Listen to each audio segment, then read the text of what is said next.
Každý, kdo někdy pracoval na zahradě nebo jen uklízel rohem zarostlý kout u plotu, tento dobře zná. Stačí zvednout kámen nebo odstrčit starou prohnilou prkno a najednou se před očima otevře celý jiný svět. Hustě obydlená kolonie, stovky drobných tvorečků, kteří se čile hemží sem a tam, nesou bílá vajíčka, budují podzemní labyrinty a žijí si svým vlastním životem, jako by žádný člověk v blízkosti vůbec neexistoval. Zdálo by se, vždyť jsou to jen malí broučci. Jaké nebezpečí mohou představovat? Ale každý zkušený zahradník vám řekne přímo do očí, příliš mnoho mravenců na zahradě znamená problémy. Velké problémy. Podrývají kořenový systém mladých rostlin, narušují záhony a, co je nejdůležitější, chovají mšice.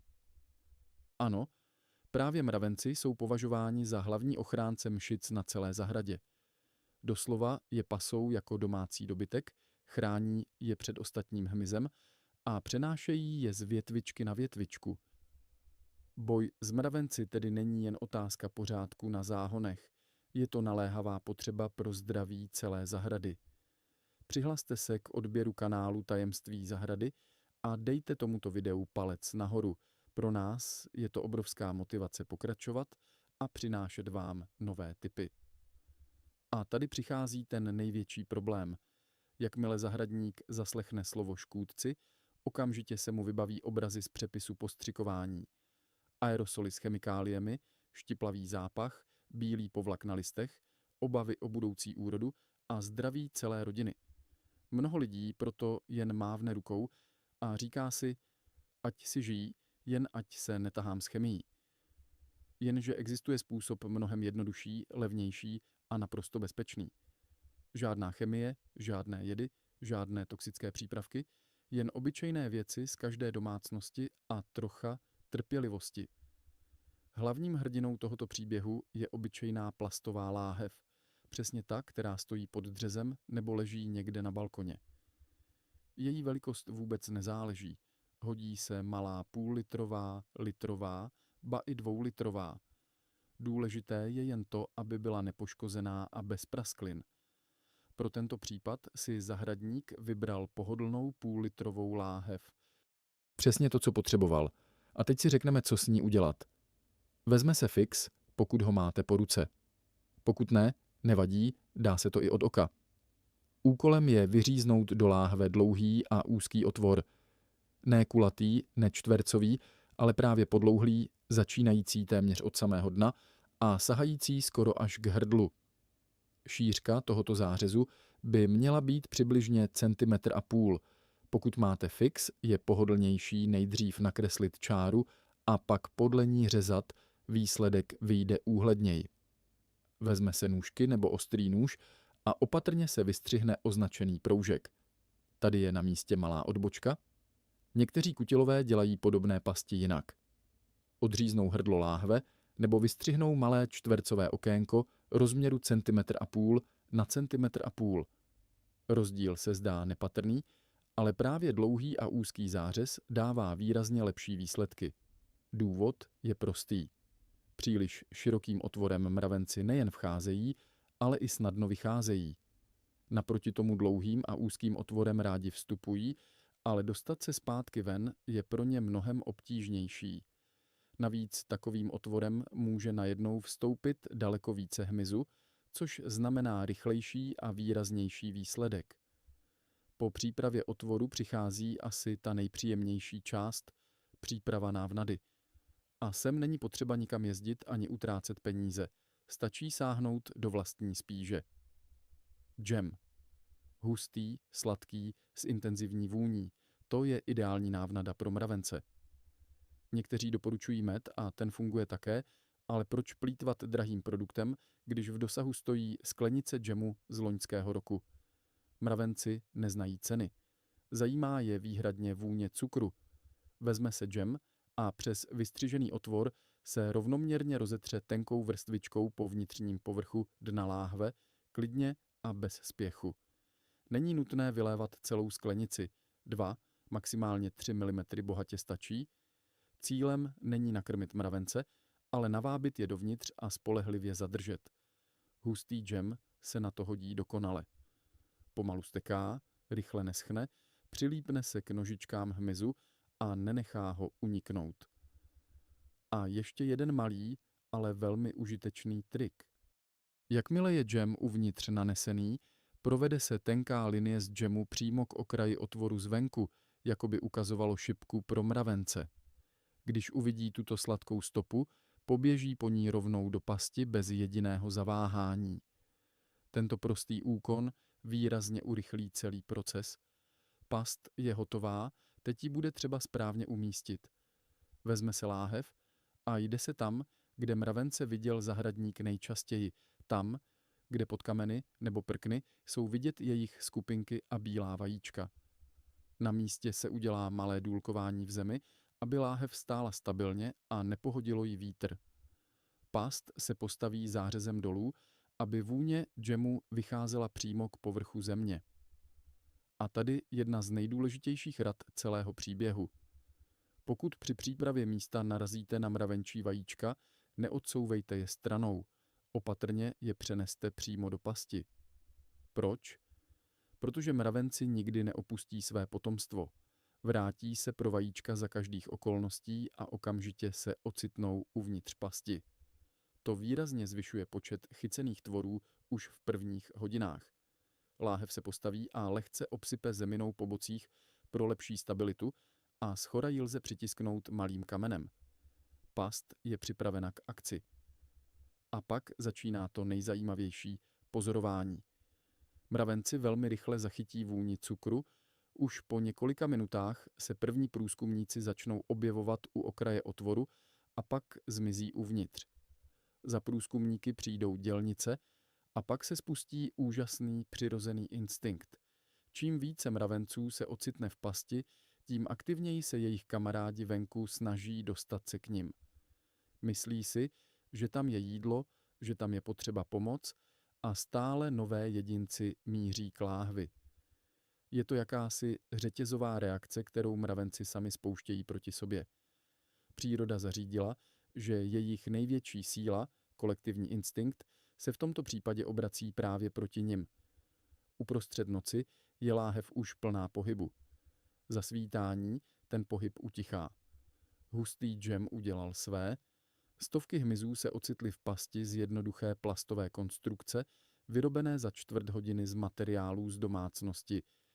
A to vše bez jediného gramu chemie, bez poškození půdy, rostlin, lidí ani zvířat. Tato metoda je mimořádně vhodná pro ty, kdo mají na zahradě děti nebo domácí zvířata, pěstují ekologickou zeleninu a ovoce a nechtějí používat chemické přípravky. Nezapomeňte se přihlásit k odběru kanálu Tajemství zahrady a nechat palec nahoru. Pomůžete nám dostat se k dalším milovníkům zahrady a přinášet vám ještě více praktických rad. Zeptáme se vás přímo. Napište do komentářů, zda máte mravence na své zahradě a jak dlouho se u vás usadili. Opravdu by bylo zajímavé to zjistit, protože každá zahrada je jiná a zkušenosti ostatních zahradníků jsou k nezaplacení. Láhev, džem a trocha času. To je celý recept na vítězství nad mravenci. Zahradník tedy ráno vstane, vyjde na zahradu, odvalí kámen a vezme láhev do ruky. A to, co vidí uvnitř, ho na začátek zaskočí i přes veškerá očekávání. Tolik hmyzu na jednom místě. Past fungovala přesně tak, jak bylo zamýšleno. Tiše, bez hluku, bez chemie, bez zbytečného úsilí. Prostě láhev, džem a jedna noc trpělivosti. To je hlavní lekce, kterou nám zahrada dává. Není třeba vždy jednat hlasitě a agresivně. Někdy je nejúčinnější řešení to nejjednodušší.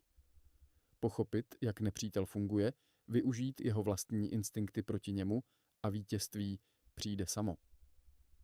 Příroda nás učí, že rovnováha se dá obnovit velmi přirozeným způsobem, pokud se k ní přistupuje s rozumem a klidem. Jenže mravenci jsou jen polovina problému. Skutečná noční můra zahradníka začíná tehdy, když se na stromech a keřích objeví mšice. Malý, skoro neviditelný hmyz, který obsazuje mladé listy a výhonky hustými koloniemi, vysává z nich šťávu, kroutí listy a doslova dusí rostliny. Tady začíná druhý, stejně poutavý příběh. Mšice. Tvor tak malý, že ho pouhým okem někdy ani nerozpoznáte. Drobná, skoro průhledná tělíčka, hustě oblepující mladé lístky a jemné výhonky. Říká se, co je to? Brouk jako brouk. Ale právě tento hmyz dokáže za několik týdnů proměnit zdravý kvetoucí strom v žalostný pohled. Zkroucené listy, zčernalé výhonky, zastavený růst. Mšice vysává z rostliny šťávu, živí se doslova její životní silou a dělá to tiše, nepozorovaně, den za dnem, až je příliš pozdě.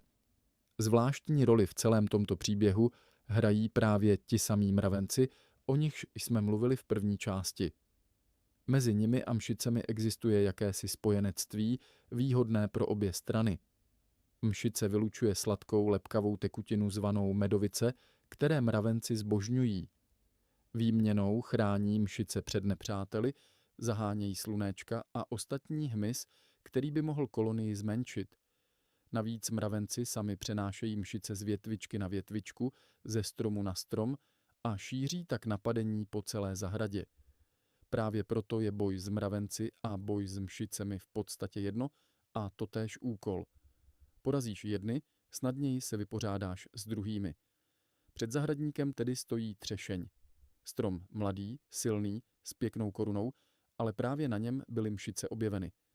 Na spodní straně listů, na mladých výhoncích, husté živé kolonie. Listy se začaly kroutit, okraje potemněly. Není na co čekat. Zahradník se rozhodl nejen postříkat strom, ale provést skutečný pokus. Vzít dva nejpopulárnější lidové recepty, kolující internetem, a každý z nich ověřit v praxi. Ne na slovo, ne podle cizích recenzí, ale osobně, vlastníma rukama, na stejném stromě, ale na různých větvích. Poctivě, bez nápovědy a bez podvodu. Recept číslo 1. Odvar z cibule a česneku. O tomto prostředku neslyšel snad jen ten, kdo se nikdy nezajímal o zahradu. Na internetu je plno videí a článků, které ujišťují, prostě přelij cibuli a česnek vřelou vodou a mšice okamžitě zmizí. Zní to jednoduše. Tak si to ověřme. Do odvaru bylo vzato velkou cibuli a 2 hlavy česneku. Cibule se nakrájela na kousky, česnek se jemně nasekl. Vše se dalo do nádoby a zalilo litrem vroucí vody. Přesně tak radí většina zdrojů. Pak je třeba přikrýt a nechat 4 hodiny louhovat. Mezitím se tekutina nasytí aromatickými látkami cibule a česneku, schladne na pokojovou teplotu a bude připravena k použití. Mnozí radí před postřikem ředit získaný odvar vodou v poměru 1:10, tedy na 1 díl odvaru 9 dílů čisté vody. Předpokládá se, že koncentrovaný roztok může popálit jemné listy, ale tentokrát se zahradník rozhodl riskovat a neředit nic, použít čistý, nezředěný litr odvaru, aby zjistil, jak je skutečně účinný, a zároveň se přesvědčil, zda taková koncentrace poškodí samotný strom. Roztok se přelil do postřikovače. A pak rovnou ke třešni. Větve se postřikují pečlivě ze všech stran. Zvláštní pozornost patří spodnímu povrchu listů, kde se mšice skrývá nejhustěji. Kapičky odvaru sedají na každý lístek, pronikají do srolovaných trubiček, dostávají se k hmyzu. Vůně je odpovídající. Cibule a česnek dávají o sobě vědět, ale to je asi jediný nepříjemný okamžik celé procedury. První strom je postříkán. Postřikovač se odkládá a přistupuje se k druhému receptu. Recept číslo 2. Amoniak s mýdlem. Tento prostředek popularitou snad i převyšuje odvar z cibule a česneku. V zahradnických komunitách, na fórech a videích se doporučuje znovu a znovu. Říká se, že amoniak mšici doslova spálí a mýdlo pomáhá roztoku přilnout k listům a nestékat dolů. Zní to přesvědčivě. K přípravě bude potřeba 10% čpavkový líh. Právě 10%, ne silnější ani slabší. Snadno ho najdete v lékárně nebo zahradnickém obchodu.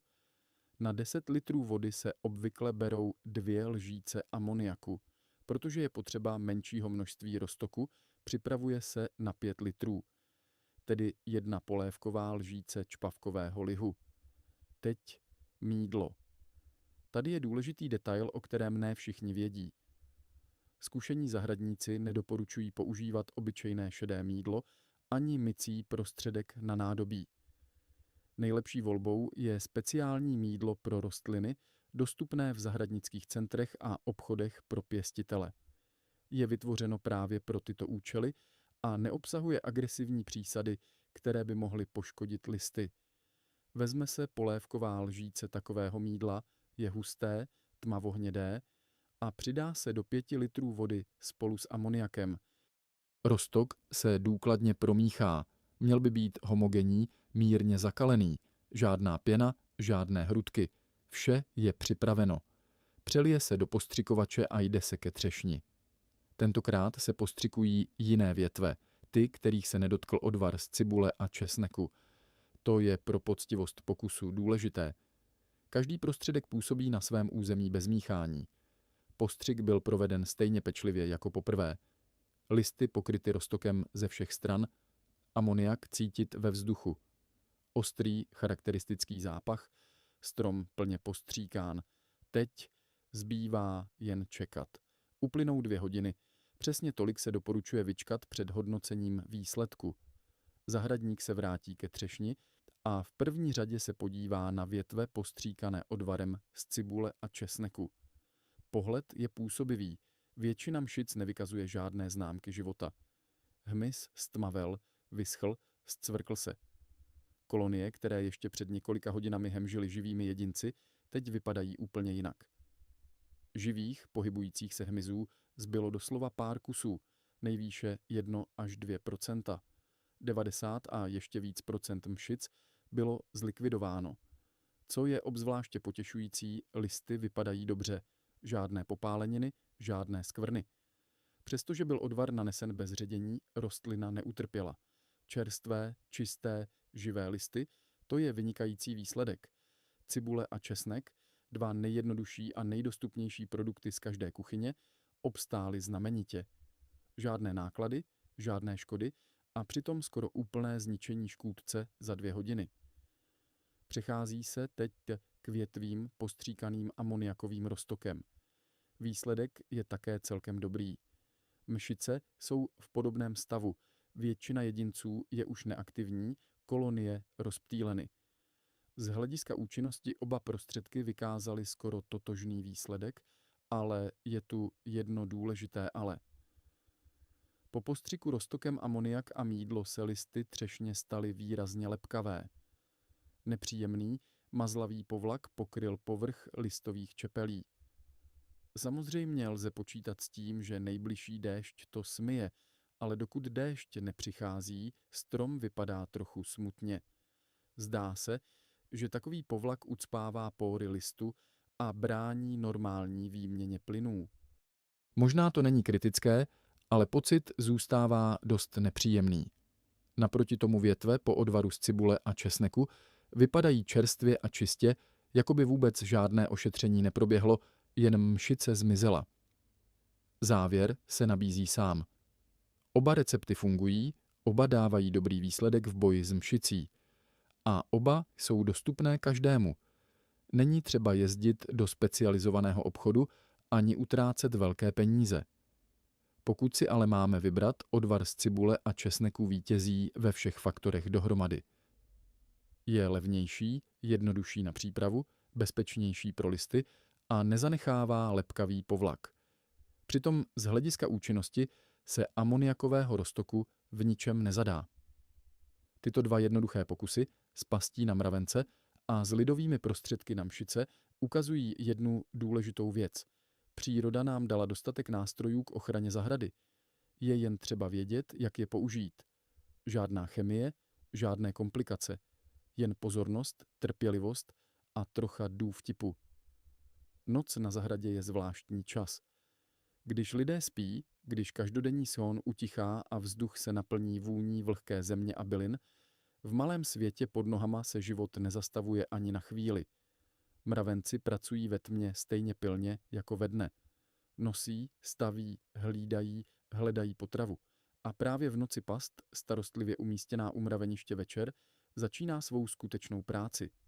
Představte si, malá plastová láhev, přitisknutá kamenem k zemi, leží tiše a nenápadně. Zvenku nic podezřelého. Ale uvnitř, za úzkým zářezem, k sladké vůni džemu míří už první průzkumník.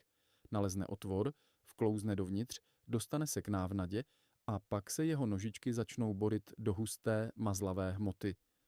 Dostat se ven je teď obtížné, ale průzkumník stihne vyslat signál ostatním. Chemická stopa, kterou mravenci zanechávají všude, říká ostatním: tady je jídlo, tady je třeba jít. A jdou, jeden za druhým, v řadě, jak dovedou jen mravenci. Svižně, organizovaně, bez otálení. Dělnice spěchají ke zdroji potravy, za nimi táhnou další. Čím více mravenců uvnitř, tím silnější je vůně, tím naléhavější signál a tím více nových hmyzů míří k pasti. Je to jakási řetězová reakce, kterou mravenci sami spouštějí proti sobě. Příroda zařídila, že jejich největší síla, kolektivní instinkt, se v tomto případě obrátí právě proti nim samotným. Uprostřed noci je láhev už plná pohybu. Za svítání ten ruch ustává. Hustý džem udělal svoje. Stovky hmyzů se ocitly v zajetí jednoduché plastové konstrukce, vyrobené za 1/4 hodiny z věcí z domácnosti, a to vše bez gramu chemie, bez poškození půdy, rostlin, lidí ani zvířat. Ráno, když slunce teprve začíná probíjet skrz listy a rosa ještě nevyschla na trávě, je nejvyšší čas zkontrolovat výsledky. Zdvihne se kámen, vezme se láhev a to, co je v ní vidět, překvapí zpočátku i zkušeného zahradníka. Tolik hmyzu na jednom místě. Past fungovala přesně tak, jak bylo zamýšleno. Tiše, bez hluku, bez chemie, bez zbytečných námahy. Zahrada se takto nenápadně brání sama, pokud jí poskytneme správné nástroje. A právě zde spočívá tajemství skutečně moudrého zahradníka. Neválčí s přírodou, obnovuje v ní rovnováhu, vytváří podmínky, ve kterých přirozené procesy fungují tak, jak mají. Když se přestanou používat chemické postřiky, do zahrady se začnou vracet přirození nepřátelé mšic, slunéčka, zlatoočka a střevlíci. Ti bez chemie brzy udělají pořádek s každou kolonií sami. A mravenci bez ochrany mšic postupně ztratí zájem o místo a přesunují se jinam. Zahrada umí děkovat. Odpovídá na péči zdravými výhonky, čistými listy, šťavnatými plody. A pokaždé, když se podaří ji chránit bez poškození přírody, cítí se to zvláště výrazně. Právě proto stojí za to hrabat v zemi, zvedat kameny, všímat si detailů a zkoušet něco nového. A teď si zapamatujte tuto věc. Možná vás překvapí. Jedna mravenčí kolonie může přenést na nový strom až několik set mšic za jediný den. Jediný den. Tomu se říká biologické šíření škůdce a je to jeden z nejrychlejších způsobů, jak se napadení rozšíří po celé zahradě, aniž byste si toho vůbec všimli. Proto je tak důležité jednat brzy a jednat chytře. V druhé části si řekneme, jak spojit obě metody dohromady, jak ošetřit strom, který byl napaden opakovaně, a co udělat tehdy, když zahrada přesto vykazuje nová napadení i po prvním úspěšném ošetření. Je tu totiž jeden zásadní krok, na který většina zahradníků zapomíná, a právě on rozhoduje o tom, zda mšice skutečně zmizí na dobro, nebo se za týden vrátí, jako by nikdy nebyly pryč. Tak tedy v první části jsme si řekli, jak se zbavit mravenců pomocí jednoduché plastové láhve s džemem a jak zachránit třešeň před mšicemi pomocí domácího odvaru z cibule a česneku. Výsledky byly více než přesvědčivé, ale právě tady většina zahradníků udělá chybu. Vidí prázdnou láhev, plnou chycených mravenců, vidí čisté listy třešně a řekne si: hotovo, vyhráno, problém vyřešen.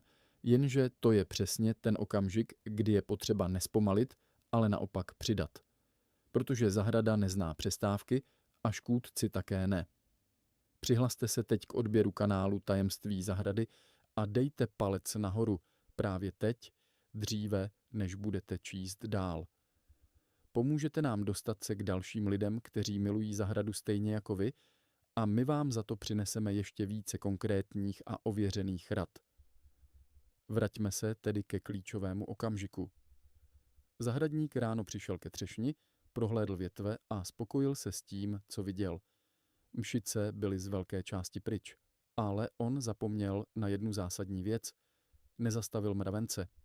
A mravenci, jak dobře víme, jsou ti, kdo mšice přinášejí. Jsou to oni, kdo je chrání, přenáší a de facto chovají jako malé domácí zvíře. Pokud mravenci zůstanou aktivní, je jen otázkou dnů, kdy se na stromě opět objeví nové kolonie mšic, přinesené z jiných míst na zahradě. Odvar cibule a česneku sice zlikvidoval existující napadení, ale neodstranil jeho příčinu. A tato příčina je právě v zemi, pod kamenem nebo pod prohnilou deskou, kde žije a prosperuje celé mraveniště. Proto je nejchytřejší strategie ta, která funguje na obou frontách zároveň.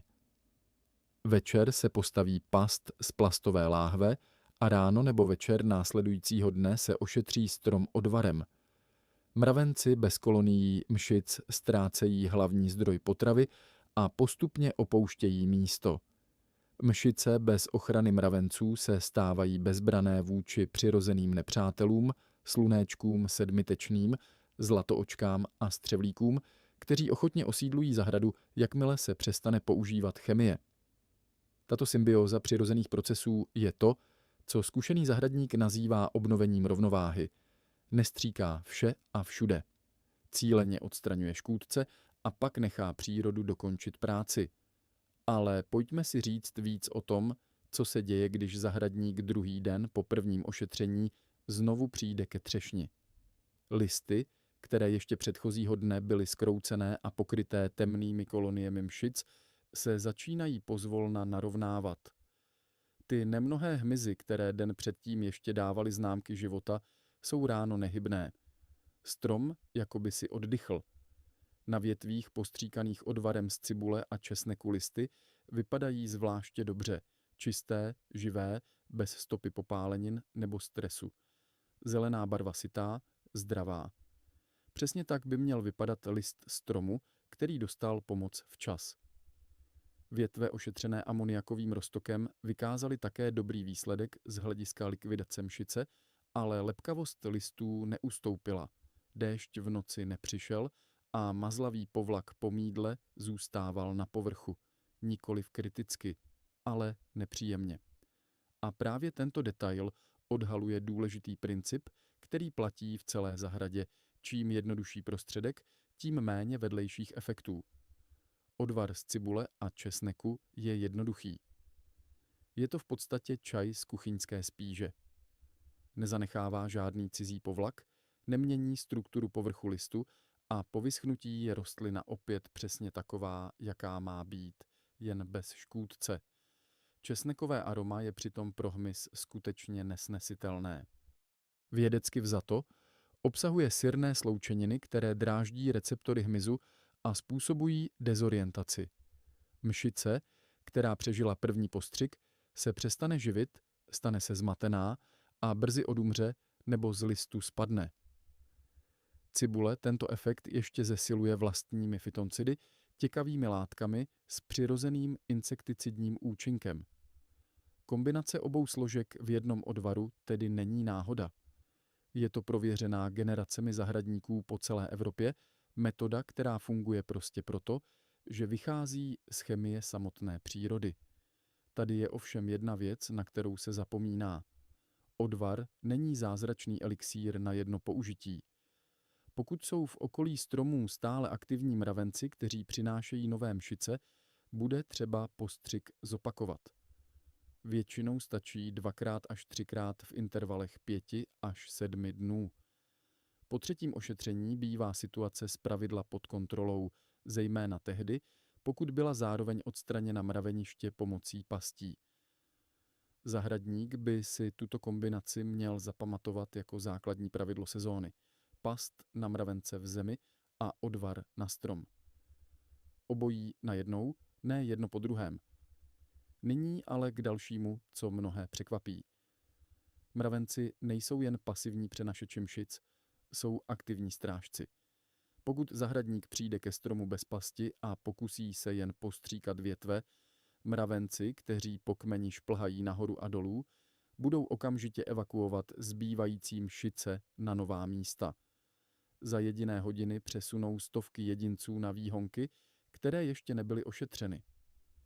Je to fascinující obranná strategie, pozorovatelná pouhým okem, stačí si lehnout vedle stromu a sledovat kmen.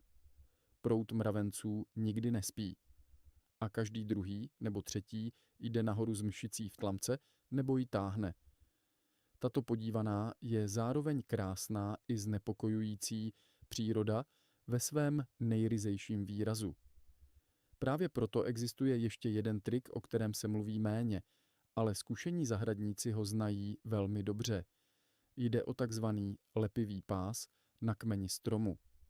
Vezme se proužek lepenky nebo silného papíru, přibližně 10 cm široký, obalí se kolem kmene stromu ve výšce asi 30 cm od země a přilepí se pomocí přírodní pryskyřice nebo speciálního lepidla pro ochranu stromů.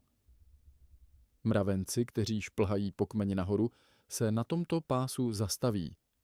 Lepidlo je natolik pevné, že přes něj nemohou přejít, ale natolik šetrné, že samotné kůře stromu nijak neublíží. Tento pás se v zahradě používá zejména na jaře a na začátku léta, kdy je aktivita mravenců nejvyšší. Kombinace 3 věcí dohromady, past z plastové láhve u mraveniště, lepivý pás na kmeni stromu a odvar z cibule a česneku na větvích, dává takový synergický efekt, jakého žádná chemie dosáhnout nedokáže bez vedlejších škod.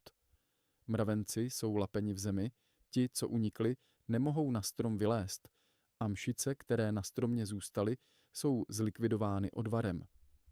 Zahrada je chráněna na 3 úrovních zároveň, komplexně, přirozeně, bez jediné kapky jedu. Napište nám do komentářů, jaké domácí prostředky jste na zahradě zkoušeli a co vám skutečně pomohlo. Každý příběh je jiný a vaše zkušenosti mohou pomoci tisícům dalším zahradníkům, kteří právě teď hledají odpovědi na stejné otázky. Nezapomeňte se přihlásit k odběru kanálu Tajemství zahrady.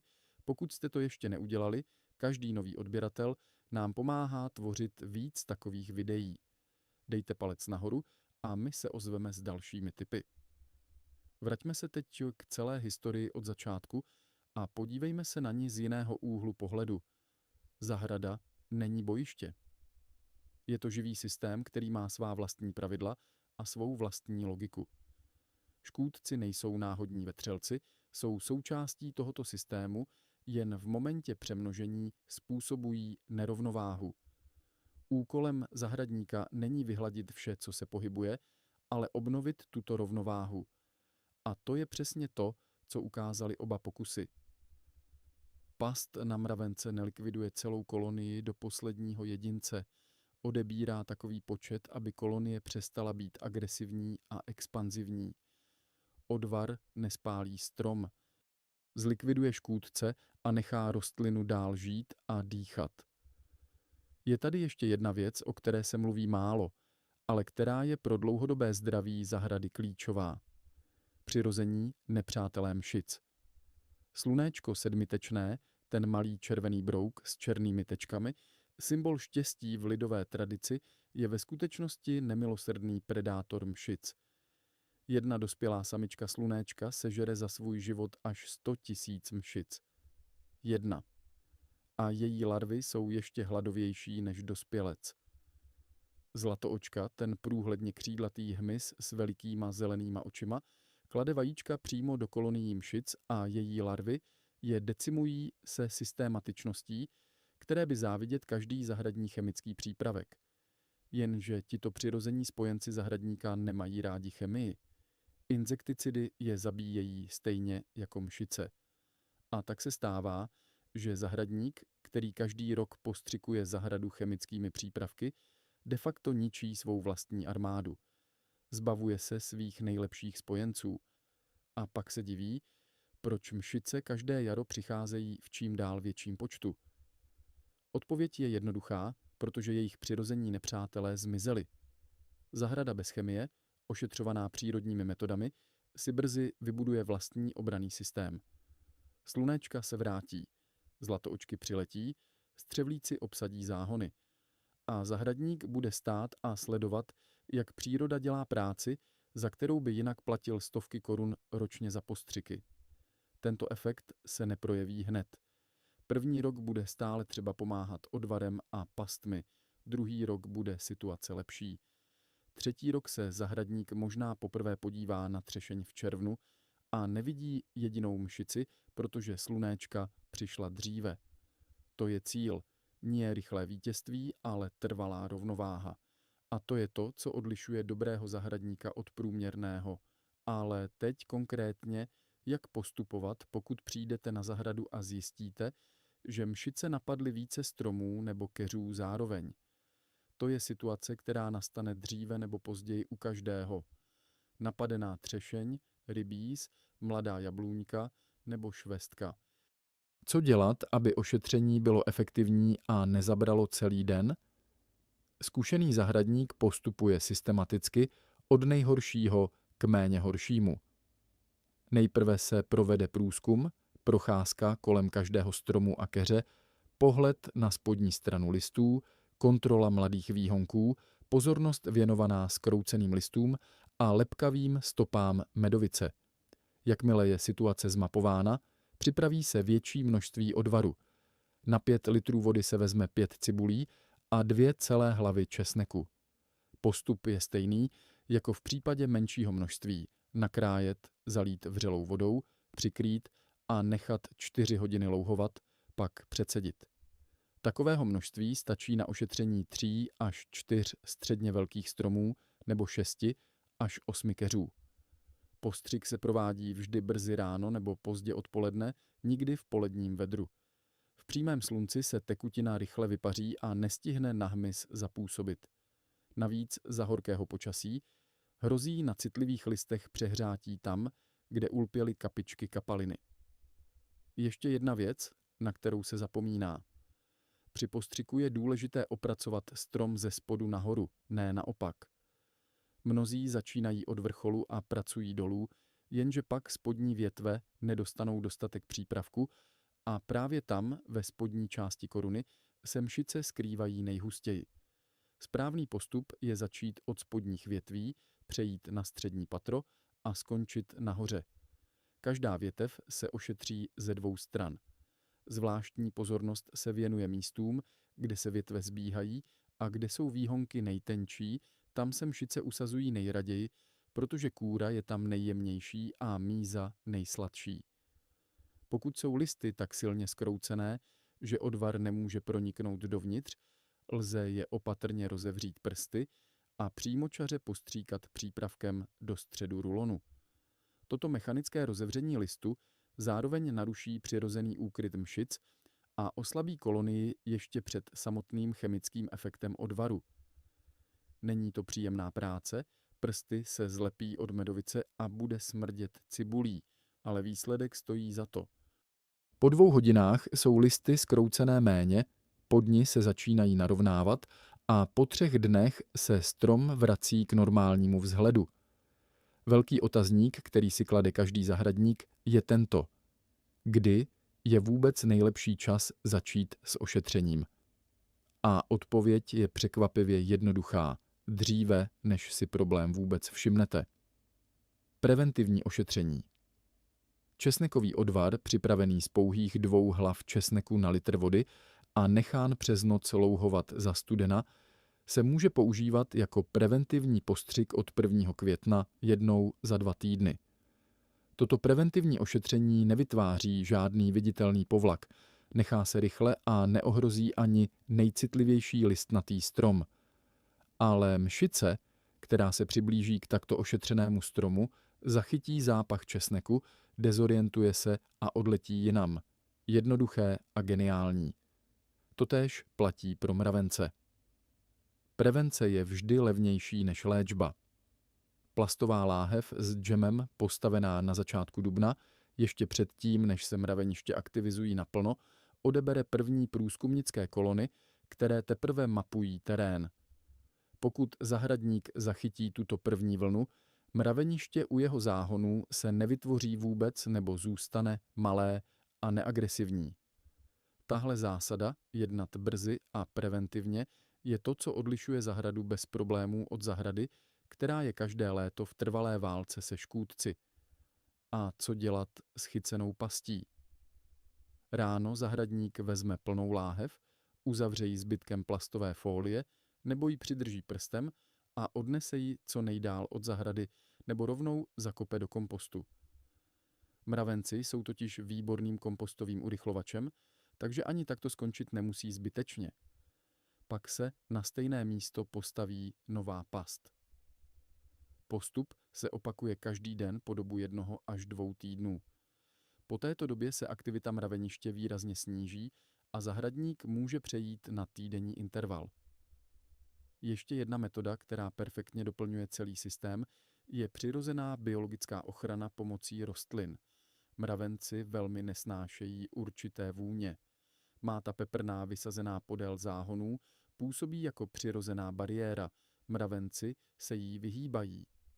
Stejně funguje levandule, tymián a rozmarín. Pokud se tyto bylinky vysadí do blízkosti nejcennějších ovocných stromů, vytváří pachový plášť, který mravence odrazuje od průzkumu v tomto směru. Samotná kávová sedlina posypaná kolem paty kmene stromu má podobný efekt. Mravencům její vůně vadí natolik, že kmen obcházejí. Žádná z těchto metod samozřejmě nefunguje 100% sama o sobě, ale v kombinaci vytvářejí systém, který je natolik složitý a na mnoha úrovních funkční, že škůdci jednoduše nemají šanci se uchytit. Mravenci jsou loveni pastí, blokováni lepivým pásem na kmeni a odpuzováni vůněmi bylin. Mšice jsou likvidovány odvarem a zároveň ohrožovány přirozenými predátory, kteří se do zahrady bez chemie brzy vrátí. To je zahrada, jakou si každý zaslouží, zdravá, živá, přirozená. Tahle celá příhoda od prvního nalezeného mraveniště pod kamenem až po čisté listy třešně po druhém dni trvala dohromady přibližně 3 dny. 3 dny, minimální náklady, žádná chemie, žádný veterinář ani zahradnické centrum, jen plastová láhev, džem, cibule, česnek a trocha trpělivosti. V konečném součtu to jsou náklady, které se vejdou do té nejmenší peněženky. A výsledek? Zdravá třešeň, která na konci léta dá plné košíky zralých třešní. Bez pesticidů, bez zbytků chemie v plodech, bez obav o zdraví dětí, které přijdou a začnou rovnou trhát z větve a jíst. Zahrada má svůj rytmus. A kdo se s tímto rytmem naladí, ten nepotřebuje aerosoly. Stačí mu pozornost a několik starých triků. Každý záhon, každý strom, každý keř má svůj příběh. A zahradník, který ten příběh čte pozorně, kdo se dívá na listy, čte stopy v zemi a pamatuje si, kde byl minulý rok kámen a pod ním mraveniště, ten zahradník má vždy navrch. Ne silou, ale znalostí. Pravidelná péče, ochrana přirozenou cestou a trocha chytrosti, to je recept, který nepotřebuje žádné zázračné přísady. Je dostupný každému, bez ohledu na velikost zahrady, bez ohledu na zkušenosti. Začátečník nebo zkušený zahradník oba mohou začít dnes se zbytky cibule na dně košíku a prázdnou plastovou láhví z odpadkového koše. Zahrada se vždy odmění. Těm, kdo se o ní starají s rozumem, s trpělivostí a s respektem k přírodě. Tohle je tajemství, které zahradníci znají odedávna a které se předává z generace na generaci ne v knihách, ale u plot, při práci, klidnou větou zkušeného člověka mladšímu. A právě tahle věta dnes zaznívá tady, jednoduše, bez přikrášlování. Láhev, džem, cibule, česnek, tvá zahrada ti poděkuje